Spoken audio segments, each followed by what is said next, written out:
भारत के एक छोटे से गांव भरतपुर में एक बहुत गरीब परिवार रहता था। उस परिवार में दो जुड़वा बहन चुन्नी मुन्नी और उनके माता पिता रहते थे। चुन्नी मुन्नी के माता पिता बहुत गरीब होने के कारण वह चुन्नी मुन्नी का ध्यान सही से नहीं रख पा रहे थे। फिर मुकेश अपनी पत्नी सुनीता से बोलता है, सुनीता, मैं काम देखने गांव के सरपंच जी के पास जा रहा हूं, तो आप घर में बच्चियों का ध्यान रखना।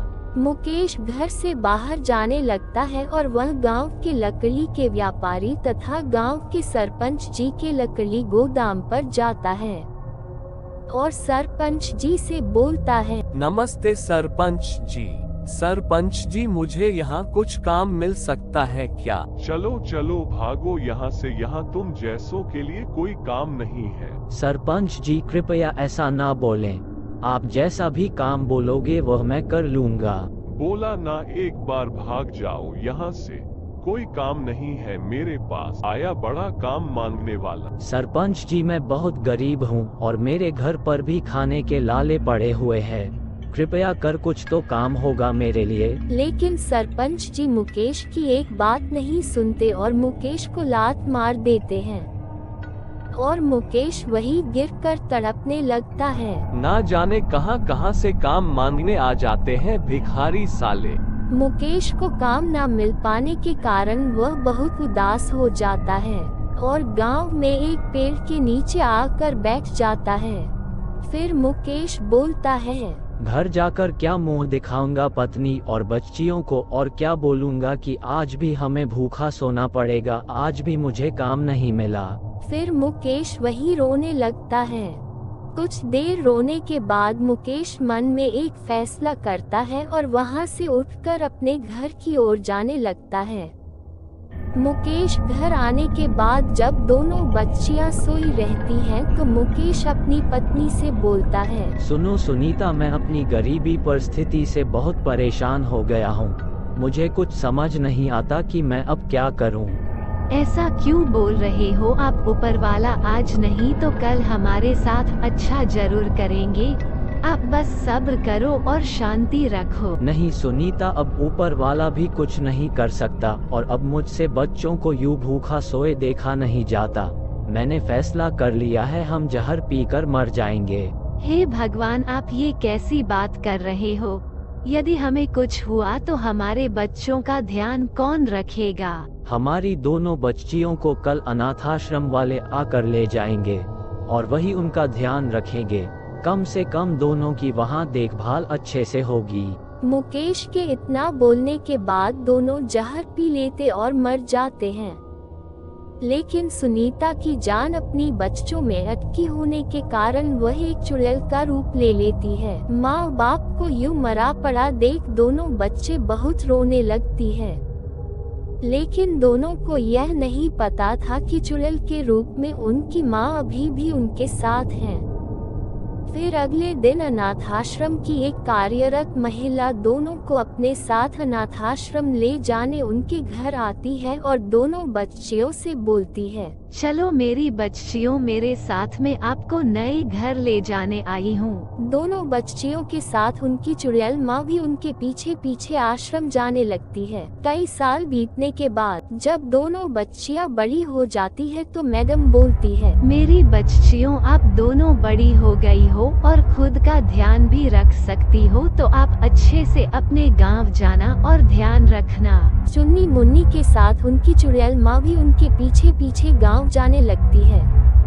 चुन्नी मुन्नी अपने पुराने घर चली आती है, लेकिन चुड़ैल को गांव में आने के बाद वह सब कुछ याद आ जाता है और वह बदला लेने का सोचती है और बोलती, गांव वालों, मैं अब दोबारा इस गांव में आ गई हूँ। मैं इस गांव के किसी भी व्यक्ति को नहीं छोड़ूंगी। तुम गांव वालों के कारण मैंने और मेरे पति ने जहर पिया था। अब मैं तुम लोगों को मारकर तुम्हारा खून पीऊंगी। वही चुन्नी और मुन्नी ने आश्रम में कुछ काम सीखा था जिससे वह अपने गांव में काम करने लगी।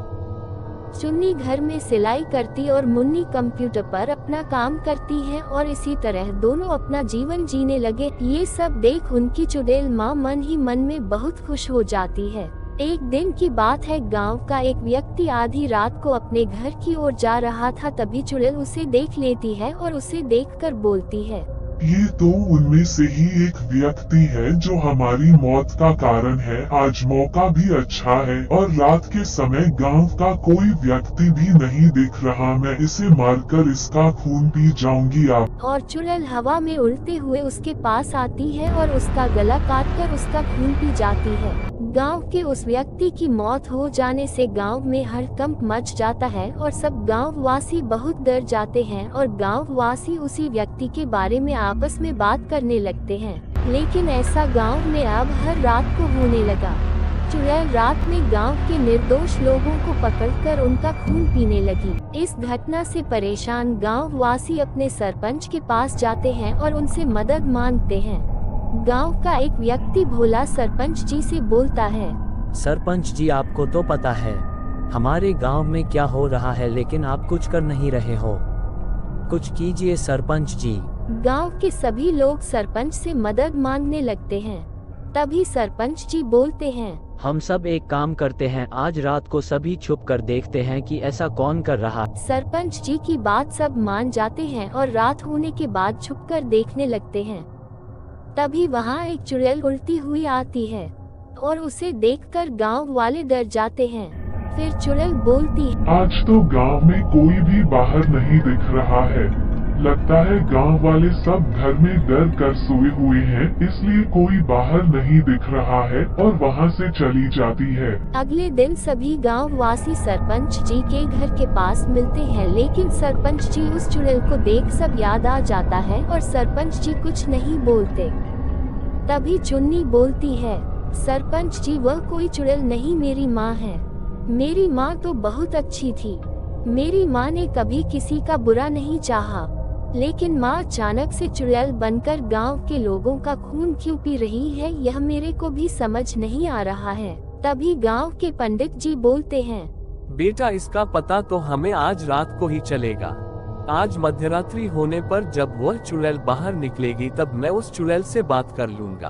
और मध्यरात्रि होने पर जब चुड़ैल फिर से गांव में आती है और इधर उधर देखती है, फिर बोलती है, आज भी कोई नहीं है इस गांव में जिसका मैं खून पी पाऊं। तभी पंडित जी वहां आते हैं और चुड़ैल, तू इस गांव के लोगों को क्यों परेशान कर रही है?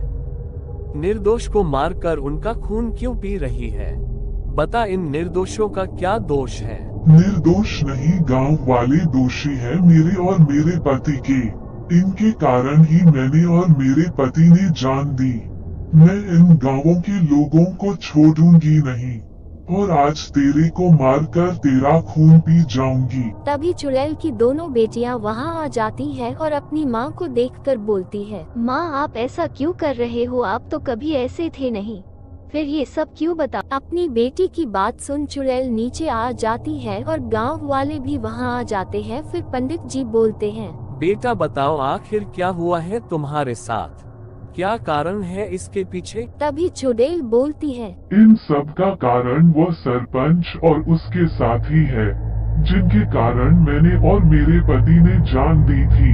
फिर चुड़ैल उसके पति के साथ हुए जुल्म और बीती घटना पंडित जी को बता देती है। फिर पंडित जी बोलते, बेटा, सरपंच और उसके साथियों को हम सजा जरूर दिलाएंगे। फिर चुड़ैल अपनी दोनों बच्चियों को बोलती है, बेटा अपना ध्यान रखना, और हमेशा के लिए वहाँ से चली जाती है।